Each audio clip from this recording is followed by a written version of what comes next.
Good morning student. आज हम लोग यहाँ पर मेटल एंड नॉन मेटल्स में कुछ क्वेश्चंस हैं उनको लेके हम लोग, ठीक है, जिसमें आपके आयनिक और कोवैलेंट बॉन्ड जो है वो किस तरीके से बनाए जा रहे हैं ये आप लोग सीख चुके हैं। उससे रिलेटेड ही क्वेश्चंस है, उनमें देखना है हमें किस तरह से इलेक्ट्रॉन डॉट स्ट्रक्चर जो है वो बनाते हैं और कोवैलेंट बॉन्ड जो है वो किस तरीके से बनते हैं, या इलेक्ट्रॉन की शेयरिंग हो रही है या इलेक्ट्रॉन का ट्रांसफर हो रहा है, ये सारी चीजें हम लोग यहाँ पर देखेंगे, ठीक है। तो क्वेश्चन फर्स्ट है आपका, explain the nature of the covalent bond, the covalent bond using the bond formations in CH3Cl, ठीक है। तो CH3Cl फर्स्ट मिथाइल क्लोराइड होता है, ठीक है, इसको क्लोरोमीथेन भी बोलते हैं। यहाँ पर आपका CH3Cl का एक बॉन्ड फॉर्मेशन हो रहा है क्योंकि यहाँ पर एक कंपाउंड फॉर्म है तो ये बॉन्ड तो बन रहा है, ठीक है। अब इसमें कोवैलेंट बॉन्ड स्पेशली दे रखा है इन्होंने यहाँ पर पूरा आपको कि कोवैलेंट बॉन्ड बन रहा है, ठीक है। तो यहाँ पर वो किस तरीके से बन रहा है बॉन्ड को आपको रिप्रेजेंट करना है, ठीक। तो ये अभी हम लोग यहाँ पे देखेंगे। सेकेंड क्वेश्चन में आपका draw the electron dot structures for H2S और F2, ठीक। इन दोनों का हमें डॉट स्ट्रक्चर जो है वो ड्रॉ करना है, ठीक है। तो फर्स्ट हम लोग यहाँ पर पहला क्वेश्चन देखते हैं जिसमें हमें CH3Cl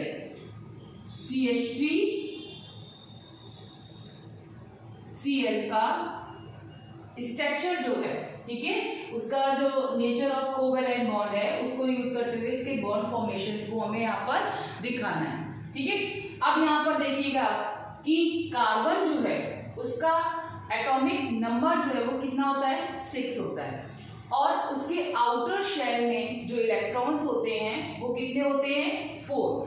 अगर हमारा जैसे कार्बन ये 6 है तो इलेक्ट्रॉनिक कॉन्फ़िगरेशन कितना हुआ, 2 और 4, ठीक है।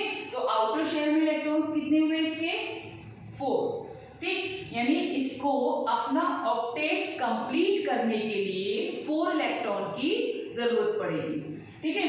अब यहाँ पर हम लोग हाइड्रोजन लेते हैं, तो जैसा कि आपको पहले भी बताया था हमने कि अगर यहाँ पर किसी भी एटम के साथ में जैसे 3 है, 2 है, 4 है, ठीक है, तो उसका मतलब क्या हुआ, यहाँ पर आप उस 3 को इस तरह से रिप्रेजेंट करेंगे और ये H। अब यहाँ पर यानी इसका मतलब हुआ कि यहाँ पर 3 हाइड्रोजन प्रेजेंट है, ठीक है। अब यहाँ पर जो हाइड्रोजन है उसका एटॉमिक नंबर जो है वो 1 है, यानी इसका इलेक्ट्रॉनिक कॉन्फ़िगरेशन कितना हो जाएगा, 1 है, लेकिन यहाँ पर 3 हाइड्रोजन के फॉर्म में प्रेजेंट है, ठीक है। फिर आता है क्लोरीन, तो क्लोरीन जो है उसका कितना होता है, 17, तो ये आ जाएगा आपका 2, 8, 7, यानी क्लोरीन का इलेक्ट्रॉनिक कॉन्फ़िगरेशन कितना हो जाएगा, 2, 8, 7, और आउटर शेल में इलेक्ट्रॉन्स कितने हो जाएंगे, 7, ठीक। अब यहाँ पर थोड़ा सा ध्यान दीजिएगा, 3 हाइड्रोजन है, 3 हाइड्रोजन में 1, यानी एक हाइड्रोजन का इलेक्ट्रॉनिक कॉन्फ़िगरेशन कितना हुआ, 1, ठीक है। तो यहाँ पर जो हाइड्रोजन है चूंकि ये आपकी के शेल है इसीलिए ये ड्यूप्लेट को पूरा करेगा, ठीक। ऑक्टेट को बाकी की जो शेल होती हैं वो पूरा करती हैं, जो फर्स्ट शेल होती है वो आपकी क्या होती है, वो ड्यूप्लेट को पूरा करती है, ठीक है। तो यहाँ पर जो हाइड्रोजन है, ठीक, उसको 3 हाइड्रोजन है यानी कि 3 इलेक्ट्रॉन्स की जरूरत है उसको, ठीक है। अगर 3 इलेक्ट्रॉन्स सभी को एक एक इलेक्ट्रॉन मिल जाए तो अपना ड्यूप्लेट पूरा हो जाएगा उसका, ठीक।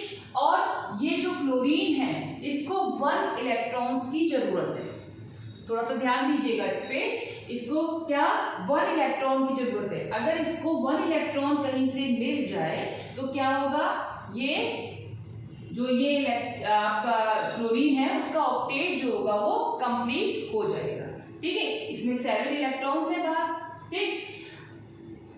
टोटल कितना हो गया यहाँ पर, 4, ठीक है।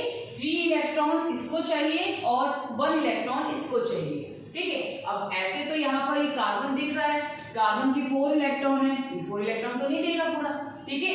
अब इनमें क्या होगा, हमें पता है कि इसमें कोवैलेंट बॉन्ड हो रहा है, कोवैलेंट बॉन्ड बन रहा है, शेयरिंग हो रही है, तो यहाँ पर क्या होगा, जो कार्बन है ठीक है, वो अपने, इसके पास ये कितने 4 है ना, 4 इलेक्ट्रॉन्स जो है उनकी शेयरिंग कर लेगा।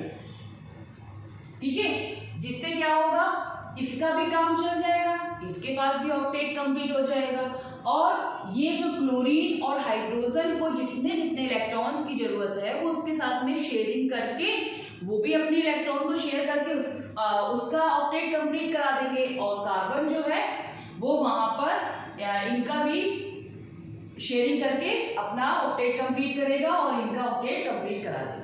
ठीक है, तो इस तरीके से यहाँ पर हमें समझना है कि किस तरीके से जो कोवैलेंट बॉन्ड है उसमें इलेक्ट्रॉन की शेयरिंग होती है। ठीक, अब हम इसको डॉट सेक्शन में रिप्रेजेंट कैसे करेंगे, मेन पॉइंट हमारा यहाँ पर ये तो आपका समझने का तरीका है कि किसने किसको इलेक्ट्रॉन कितने शेयर किए। ठीक है, और अपनी आउटर शेल को किस तरीके से वो ऑक्टेट शेल में कंप्लीट कर रहा है। ठीक है, तो यहाँ पर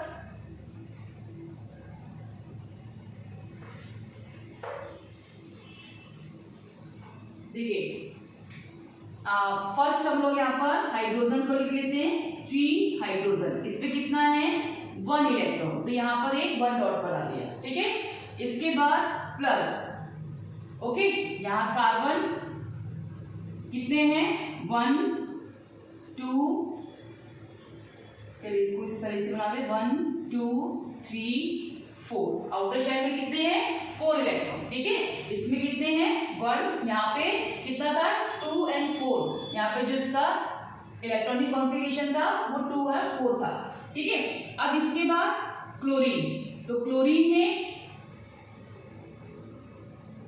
1 2 पेयर की फॉर्म में पहले बनाएंगे ना, डॉट सेक्शन में 1 2 3 4 5 6 एंड 7। ठीक है, अब देखिए यहाँ पर ये 3 इलेक्ट्रॉन्स जो है वो इसके साथ शेयर हो जाएंगे। ठीक है, और जो एक इलेक्ट्रॉन इधर इस तरफ बचेगा वो क्या होगा, वो क्लोरीन के साथ में शेयरिंग कर लेगा। ठीक है, और जिससे इनके बीच में क्या हो जाएगा, कोवैलेंट बॉन्ड जो होगा वो बन जाएगा। तो इसको कैसे दिखाएंगे हम लोग, देखिए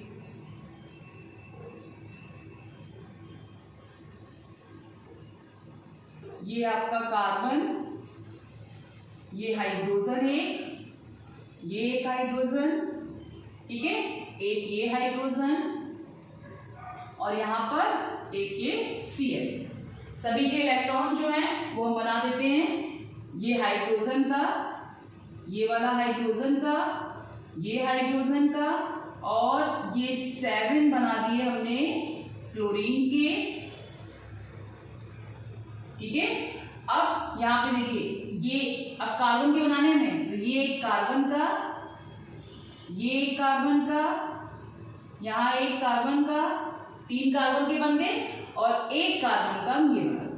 ठीक है, जिससे क्या हुआ, अब ये यहाँ पर जो इनके जो एटम्स है उनके बीच में शेयरिंग हो गई।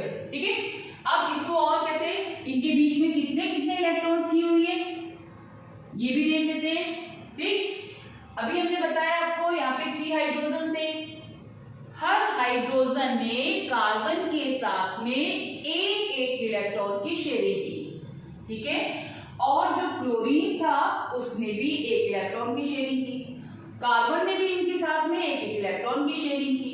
ठीक है, यानी एक इलेक्ट्रॉन की शेयरिंग हुई है। ठीक, तो यहाँ पर क्या क्रिएट हो जाएगा, यहाँ पर एक सिंगल यानी सिंगल बॉन्ड सभी में क्रिएट हो जाएगा। ये इस तरीके से जो बॉन्ड होगा वो हमें सिंगल बॉन्ड जो होगा वो मिलेगा। तो इसका नेचर कैसा हो गया, कोवैलेंट बॉन्ड का जो यहाँ पर सिंगल बॉन्ड का नेचर जो है वो यहाँ पर रिप्रेजेंट कराता है।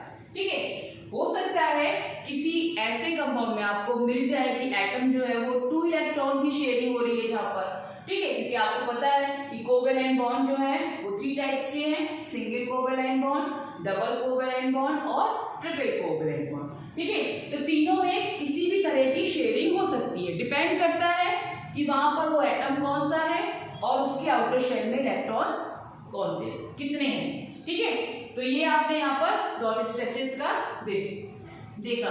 ठीक, अब इसके बाद हम लोग H2S और F2, इन दोनों का भी डॉट स्ट्रक्चर बनाएंगे। तो यहाँ पर भी बिल्कुल सेम इसी तरीके से हम लोग डॉट स्ट्रक्चर को फाइंड करेंगे। ठीक है, डॉट स्ट्रक्चर को बनाने के लिए बहुत क्लियरिटी आपकी बहुत जरूरी होती है।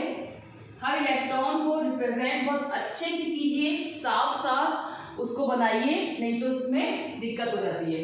अब H2S में देखिए, H2S में 2 हाइड्रोजन है। अभी हम लोग ने हाइड्रोजन का देखा 1 इलेक्ट्रॉन, ठीक है। तो यहाँ पर हम लोग 2H और ये 1 डॉट, ठीक है। सल्फर जो होता है उसका एटॉमिक नंबर जो होता है वो क्या होता है 16, ठीक। 20 तक सब लोग देखिए याद कर लीजिए अपना जो एटॉमिक नंबर है। तो उसमें क्या होगा कि आप लोगों को ज्यादा दिक्कत नहीं होगी, बहुत जल्दी जल्दी आप लोग इसको कर लेंगे। तो सल्फर जो है वो 16 होता है। 16 का मतलब हुआ सल्फर यानी 2 6, आउटर शेल में 6 इलेक्ट्रॉन है, ठीक है। तो चलिए आउटर शेल जो है उसमें हम लोग बना देते हैं इसके 6 इलेक्ट्रॉन, 1 2 3 4 5 6, ठीक।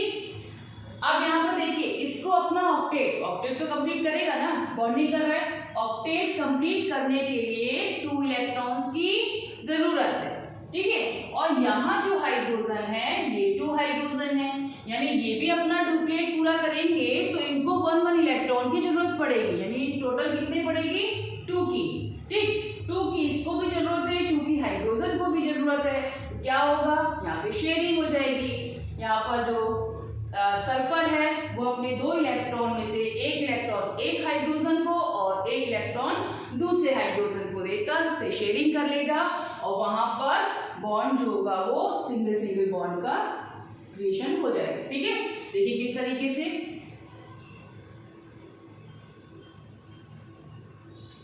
और एक हाइड्रोजन ने यहाँ बना दिया, एक हाइड्रोजन यहाँ बना दिया।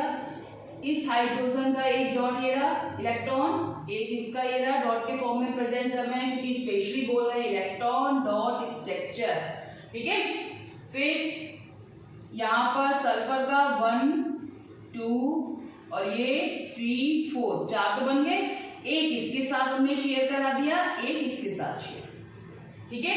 तो यहाँ पर क्या हो गया, यहाँ पर इनके बीच में सिंगल बॉन्ड जो है, क्यों, क्योंकि एक एक इलेक्ट्रॉन की शेयरिंग हुई है तो सिंगल बॉन्ड क्रिएट हो गया।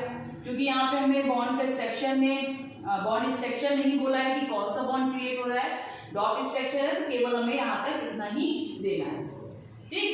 अब इसके बाद हम लोग बात करेंगे F2 की। तो F2 में क्या है, देखिए फ्लोरीन है, ठीक। फ्लोरीन के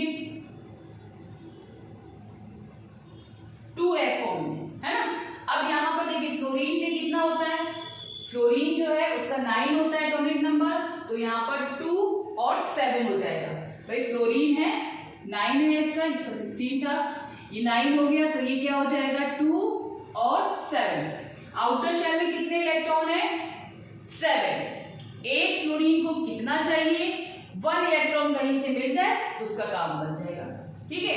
यहाँ पे चूंकि 2 फ्लोरीन है तो क्या होगा, दोनों एक एक इलेक्ट्रॉन चाहिए, तो दोनों क्या करेंगे, एक एक इलेक्ट्रॉन की शेयरिंग करेंगे। तो उसी को बस हमें इलेक्ट्रॉन डॉट स्ट्रक्चर में रिप्रेजेंट करना है, ठीक।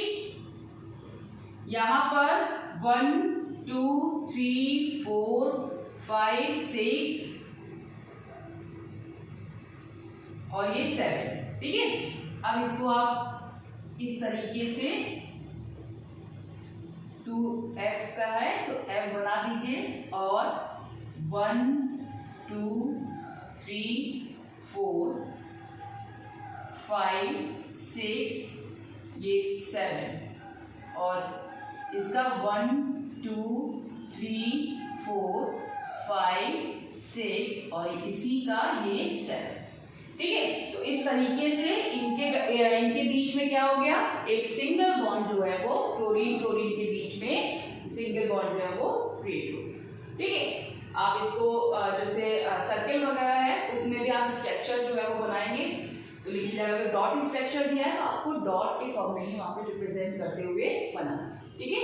तो इसकी ये आपको अच्छे से समझ में आ गया होगा। चैप्टर आपका लगभग मतलब पूरा आपका फिनिश हो गया है, बस इस पे जो इसके बेस पे क्वेश्चन क्वेश्चंस हैं उनको हम लोग करेंगे ताकि हम लोग की अच्छी प्रैक्टिस हो जाए। ठीक है, तो इसको आप लोग करिएगा। और इससे रिलेटेड और भी कंपाउंड जो आपकी बुक में है उनको आप कंपाउंड को लिखिएगा और फिर उनके डॉट स्ट्रक्चर बनाइएगा। साथ में ये भी देखिएगा कि इसमें कोवेलेंट बॉन्ड बन रहा है कि इलेक्ट्रोवायलेंट, क्योंकि हमारे पास जब कंपाउंड दिया हुआ है तो हमें नहीं पता कि इसमें किस तरह का बॉन्ड बन रहा है। ठीक है, तो वहां पर हम लोग उसको फाइंड कब करते हैं, जब उसका इलेक्ट्रॉनिक कॉन्फ़िगरेशन देखेंगे, उसमें देखेंगे कि इसमें इलेक्ट्रॉन जो है वो शेयर किया गया है या इलेक्ट्रॉन का ट्रांसफर हुआ है। ठीक है, तो वहां पर आप इसको भी फाइंड करना सीख लीजिए कि किस तरीके का ये बॉन्ड है, इलेक्ट्रोवैलेंट बॉन्ड है या कोवैलेंट बॉन्ड है। ठीक है, आपको ये सारी चीजें बता चुके हैं, एक बार प्रैक्टिस करते रहेंगे तो उसको और अच्छे से आपको क्लियर हो जाएगा। ठीक, थैंक यू।